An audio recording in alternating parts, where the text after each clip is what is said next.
ഒരു ഘട്ടത്തിൽ പരാജയം മുന്നിൽ കണ്ട ഇന്ത്യയെ തിലക് വർമ്മയുടെ വൺമാൻ ഷോ രക്ഷിച്ചു.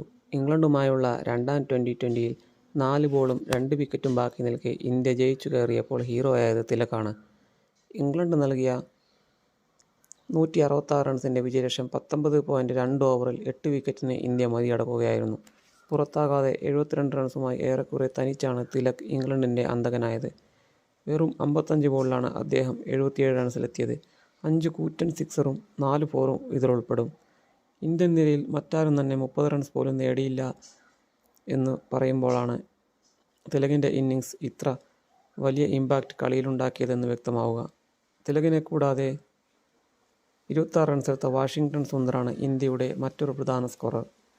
സഞ്ജു സാംസൺ 5, അഭിഷേക് ശർമ്മ 12, നായകൻ സൂര്യകുമാർ യാദവ് 12, ധ്രുവ് ജുറേൽ 4, ഹാർദിക് പാണ്ഡ്യ 7, അക്ഷർ പട്ടേൽ 2, അർഷദീപ് സിംഗ് 6 എന്നിങ്ങനെയാണ് മറ്റുള്ളവരുടെ സ്കോറുകൾ.